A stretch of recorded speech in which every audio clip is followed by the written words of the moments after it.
Hello and welcome to SKV shots. Delhi Capitals ఏం చేయబోతున్నారు ఈ ఐపీఎల్ 2024లో? డబ్ల్యూపీఎల్ లాస్ని అధిగమించి అండ్ అలాగే ఫిరోజ్ షా కోట్ల అరుణ్ జైట్లీ స్టేడియంలో కూడా కాకుండా వాళ్ళు వైజాగ్కి వస్తున్నారు. ఇనిషియల్గా కొన్ని మ్యాచెస్ వైజాగ్లో జరుగుతాయి, ఆ తర్వాత మళ్ళీ వాళ్ళు ఢిల్లీకి వెళ్తామని చెప్పారు. మరి ఈ టీం ఎలా సన్నద్ధమై ఉంది? Rishabh Pant entry, Rishabh Pant full fitness అనేది ఎలా ఈ టీంని బూస్ట్ చేస్తుంది? మీ ప్లేయింగ్ 12ని కామెంట్ చేయండి అండ్ లెట్స్ గెట్ స్టార్టెడ్.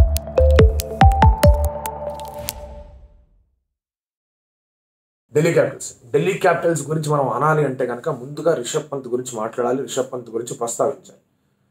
ఒక భయంకరమైన యాక్సిడెంట్, బతికి బయట కట్టాడు అమ్మ అనుకున్నారు అందరు. ఆ తర్వాత ఇంజరీలన్నీ చూసిన తర్వాత క్రికెట్ ఆడగలడా అయ్యో అనుకున్నారు. రికవరీ చూడడం మొదలుపెట్టిన తర్వాత నైస్ వస్తాడు మళ్ళీ ఆడతాడు అనుకో హోప్ వచ్చింది. అంత ఫాస్ట్ రికవరీ, అంత సర్ప్రైజ్ చెందారు. ఆ తర్వాత మళ్ళీ ఐపీఎల్కి వస్తానంటే ఈజీ నాట్ రషింగ్ హిమ్సెల్ఫ్ అని చెప్పేసి కాస్త డౌట్లు వచ్చాయి. అండ్ జైషా స్టేట్మెంట్ కూడా ఇచ్చాడు, బాగా అంటే వరల్డ్ T20 కూడా పట్టుకుపోవచ్చు రిషబ్ పంత్ అని. ఎందుకు అతని మీద ప్రెషర్ పెడుతున్నారా అని కొంతమంది అనుకున్నారు. ఫుల్లీ ఫిట్గా ఉన్నాడు, కొంతమంది ఆనందపడ్డారు. ఆ తర్వాత ఫిట్నెస్ డిక్లరేషన్ వచ్చింది, where is declared fully fit. And అలాగే కీపింగ్ డ్రిల్స్ కూడా మొదలుపెట్టాడు. ఆల్దో ఢిల్లీ క్యాపిటల్స్ యాజమాన్యం చెప్పింది కెప్టెన్గా అండ్ ప్లేయర్గా ఆడతాడు అతను అని. ముందు బ్యాటర్గా అండ్ ఇంపాక్ట్ ప్లేయర్గా అనుకున్నాం, బట్ కెప్టెన్ అని చెప్పేసి డిక్లేర్ చేశారు. సో కెప్టెన్ డిక్లేర్ చేశారంటే కనుక ఫుల్ టైం తన ఫీల్డ్లో ఉంటాడు. ఫీల్డ్లో కీపింగ్ చేస్తూ ఉంటాడా లేదా క్లోజింగ్ ఫీల్డర్గా ఉంటాడా అనేది ఇక మ్యాచ్ అప్పుడు చూడాలి ఎంత రెడీగా ఉన్నాడు. ప్రాబ్లీ టేక్ ఇట్ స్లో ఏమో, మెల్లమెల్లగా ఈజీ అవుతాడు. ఎందుకంటే వాళ్ళ టీంలో చాలా మంది కీపర్లు ఉన్నారు. మీకు ఇండియన్ కీపర్లే మీరు చూసుకుంటే అభిషేక్ పోరెల్ ఉన్నాడు, లేదంటే కనుక స్టబ్స్ లాంటి వాళ్ళు కూర్చోబెట్టి కీపింగ్ చేయించవచ్చు. ఇలాంటి ఆప్షన్స్ కనిపిస్తున్నాయి. సో రిషబ్ పంత్ ఎంట్రీ అనేది హ్యూజ్ మొరాల్ బూస్టర్ ఫర్ డీసీ. దీని గురించి గుర్తుపెట్టుకొని ఒక 10 నిమిషాల తర్వాత మాట్లాడదాం. తర్వాత వాళ్ళ టీం ఎలా ఉంది? హరీ బ్రూక్ పుల్డ్ అవుట్ ఇంజరీ కారణంగా. ఇంజరీ అంటున్నా, వాళ్ళ బామ్మగారు పోయారు అని చెప్పేసి ఇండియా ఇంగ్లాండ్ టూరే అతను వద్దనుకున్నాడు. ఆ తర్వాత ఫ్యామిలీతో ఇంకొంచెం స్పెండ్ చేయాలని ఐపీఎల్ కూడా వద్దనుకున్నాడు. కష్టమే for some people to move on. ఒక లాస్ అయిన తర్వాత కష్టంగానే ఉంటుంది. కొంతమంది అనొచ్చు వచ్చేయచ్చు కదా, అయిపోయింది కదా, ఇదేంటి అని చెప్పేసి. అది చెప్పలేం. బామ్మ మాట బంగారు బాట బ్యాచ్ ఏమవుతాం.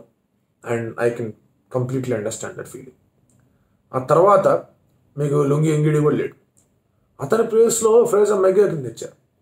అతను బ్యాటర్ యాక్చువల్లీ బాగా అవతల పడేస్తాడు. మీరు అతను బ్యాటింగ్ చూసారంటే తెలుస్తుంది. అయితే కాస్త లెగ్ స్పిన్ కూడా వేయగలడు. సో ఇతన్ని తీసుకొచ్చారు. సో ప్రాబబ్లీ హ్యారీ బ్రూక్కి కూడా ఒక రీప్లేస్మెంట్ లాగా ఉంటుంది. లుంగి ఎంగిడి పోయినా కూడా మన దగ్గర బౌలర్లు ఉన్నారు కదా, అటు ఖలీల్ ఉన్నాడు, ఇటు ముఖేష్ ఉన్నాడు, ఇటు జై రిచర్డ్సన్ ఉన్నాడు. మీకు అతని గురించి లైక్ ఫర్ లైక్ రీప్లేస్మెంట్ ఎందుకులే, మనం ప్రస్తుతానికి ఇతన్ని తెచ్చుకుందాం, ఇతను బాగానే ఉపయోగపడుతున్నాడు, మనకి అక్కడ ఇక్కడ ఉపయోగపడతాడు అని అనుకున్నారేమో. సో దాంతో ఇతను వచ్చాడు. So now what's happening? నోకియా ఉన్నాడు అంటే కనుక ఓకే, నోకియా లేడంటే it will be an all Indian pace attack, లేదంటే జై రిచర్డ్సన్ నడుస్తారు. అది అందుకే అది ఒక ఆ బై అనేది బాగానే హెల్ప్ అయింది వాళ్ళకి. సో ఒకవేళ నోకియా రెడీగా ఉన్నాడంటే కనుక ఎంత పేస్తో తను బౌలింగ్ వేయగలడు, ఎంతవరకు తను ఫిట్గా ఉన్నాడు అని ఇంకొక ప్రశ్న. సో ఇప్పుడు జై రిచర్డ్సన్ ఉన్నాడు అంటే కనుక ఖలీల్ ఉన్నాడు, జై రిచర్డ్సన్ ఉన్నాడు, ముఖేష్ అలాగా ఉన్నాడు, అక్షర్ అండ్ కుల్దీప్ ఉన్నారు, దానికి తోడు మిచెల్ మార్ష్ ఉన్నాడు. ఇక కావాలంటే Lalit Yadav can also bowl some spin. And ఒకవేళ కనుక కోట్లాలో అరుణ్ జైట్లీ స్టేడియంలో ఆడుతున్నారు అంటే కనుక డెఫినెట్గా ball will spin, ball will grip. ఆ స్లోనెస్ ఆఫ్ ద సర్ఫేస్ ఉంటుంది, బాల్ కాస్త గ్రిప్ అవుతుంది. ఆ గ్రిప్ అయినప్పుడు you want an additional spinner. అక్కడ ఈ ఫ్రేజర్ మెగ్గార్ కూడా కాస్త ఉపయోగపడచ్చు అనే ఆలోచనలో ఉన్నారేమో తెలియదు. ఇక ఫాస్ట్ బౌలింగ్ డిపార్ట్మెంట్లో Mukesh has done well, good pick అది ఢిల్లీ క్యాపిటల్స్కి. లాస్ట్ సీజన్ బాగా చేశాడు. కాకపోతే వీళ్ళందరి గురించి ఒక వీడియో చేద్దాం.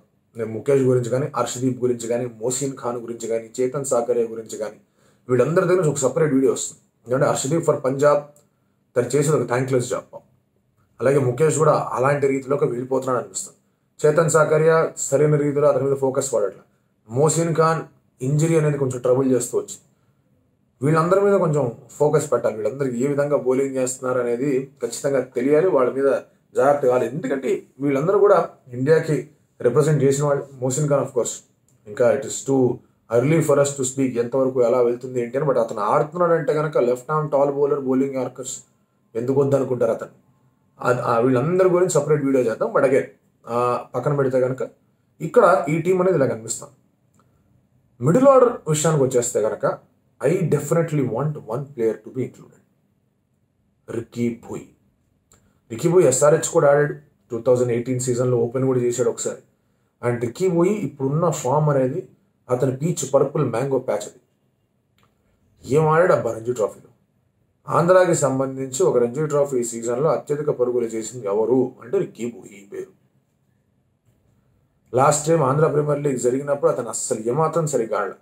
ఆ తర్వాత మెల్లమెల్లగా ఫామ్లోకి వచ్చాడు, కొంచెం అటు ఇటు అయింది. కానీ రంజీ ట్రోఫీ సీజన్ మాత్రం mind blowing పర్ఫార్మెన్స్తో ఆడేస్తాడు.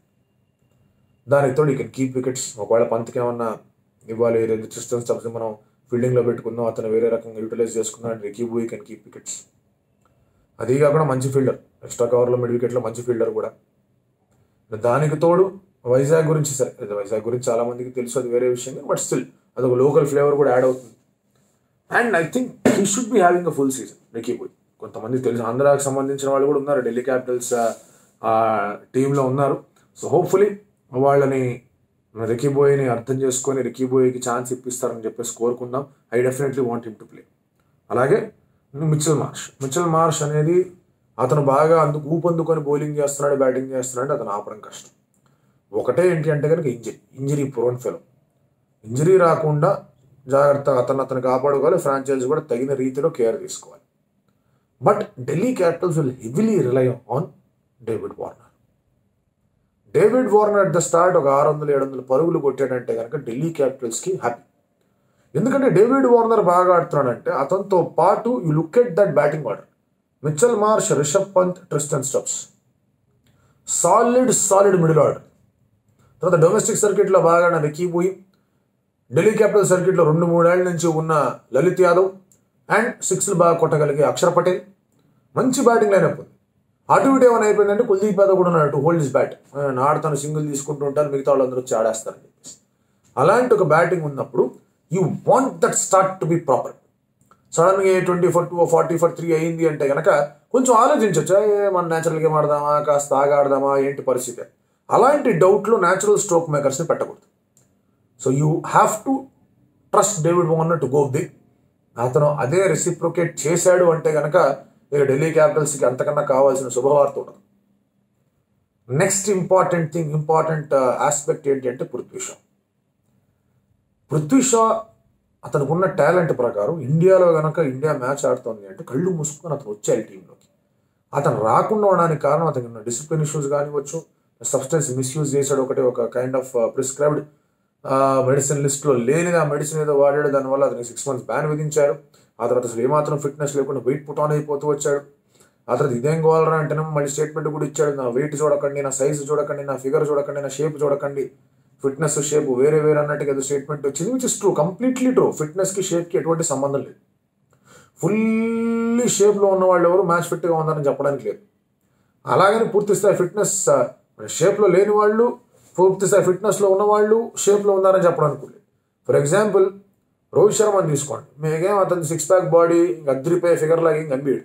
But match fitness విషయానికి వచ్చేస్తే కనుక ఈ బీట్స్ కేఎల్ రాహుల్, ఈ బీట్స్ శ్రేయస్ అయ్యర్, వాళ్ళిద్దరు కన్నా ఫిట్గా ఉంటారు చూడడానికి షేప్ పరంగా. అంటే ఇద్దరు ఇంజరీ ప్రోనే, బట్ ఇతను మాత్రం ఫుల్ ఫిట్గా ఉంటాడు రోహిత్ శర్మ. సరే ఇక షేప్ ఫిట్ ఉన్న ప్లేయర్లు కూడా ఉన్నారు. విరాట్ కోహ్లీ ఉన్నాడు, అద్భుతమైన రీతిలో ఫిట్నెస్ ఉంటుంది, షేప్ ఉంటుంది. శుభ్మన్ గిల్ ఉన్నాడు, ఫిట్నెస్ ఉంటుంది, షేప్ ఉంటుంది. యశస్వి జైస్వాల్ కూడా బాగానే ఆడుతూ వచ్చాడు. ఈ ఫారెన్ ప్లేయర్స్ అందరికీ అన్నీ ఉంటాయి. బట్ ఇండియా విషయానికి వచ్చేసరికి ఆల్వేస్ సీన్ ప్లేయర్స్ కొంచెం కాస్త పొట్టున్న వాళ్ళు బాగానే ఫిట్గా ఉన్నారు. అలాగని చెప్పి పొట్టలు పెంచాలని చెప్పట్లేదు, పొట్టలు తగ్గించుకోవడమే మంచిది. కానీ పృథ్వీ షా గురించి మాట్లాడుతుంటే కనుక దాట్ ఈస్ ఈ statement. And impact player rule రావడం వల్ల ఏమవుతుందంటే హ్యాపీగా బ్యాటింగ్ చేసుకుని కూర్చుంటాడు. సో ఇక్కడ Prithvi Shaw also needs to fire. Prithvi షాకి ఇంకొకసారి, ఎందుకంటే అతను బాగా వెనకేసుకొస్తుంది జిఎంఆర్ పృథ్వీ షా, మంచి ప్లేయర్ అని చెప్పి ఫుల్ బ్యాకింగ్. ఆ బ్యాకింగ్కి తగ్గట్టుగా రెసిప్రొకేషన్ ఉండాలి కదా. ఒక మ్యాచ్ ఆడేస్తే సరిపోదు, 2 మ్యాచ్లు ఆడేస్తే సరిపోదు, కనీసం సగం మ్యాచ్లు ఆడాలి ఓపెన్ చేస్తున్నాడంటే. So Prithvi Shaw and Warner if they go big, Delhi Capitals రావడం కష్టం, అది ఏ పిచ్ అయినా కానివ్వండి. సో ఆ ఒక ఇంపాక్ట్ అనేది వీళ్ళిద్దరు ఇవ్వగలరు. అండ్ దెన్ మిచెల్ మార్ష్ గురించి ఆల్రెడీ మనం మాట్లాడుకున్నాం. Let's look at the bowling. Kuldeep Yadav form of his life.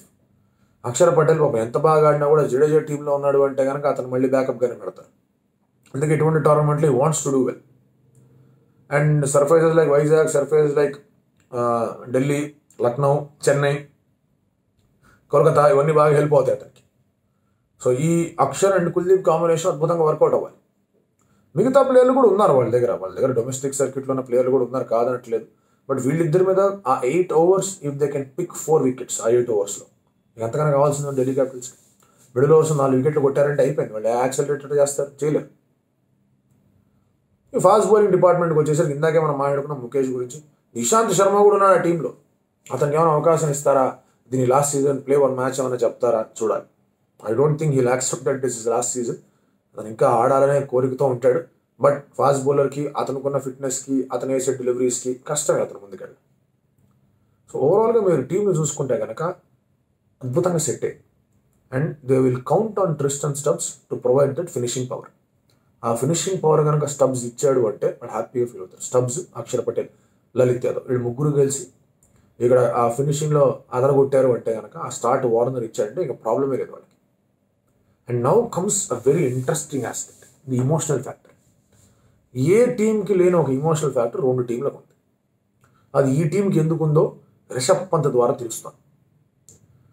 Rishabh Pant story అనేది ఎస్పెషల్లీ తన యాక్సిడెంట్ తర్వాత తన రికవరీ, తన మ్యాచ్ ఫిట్నెస్ సాధించి నేను రెడీగా ఉన్నాను, ఢిల్లీ క్యాపిటల్స్ దగ్గరకు వచ్చి ఆడబోతున్నాను, సారథ్యం వహించబోతున్నాను and I'm raring to go అనేది చెప్పాడు.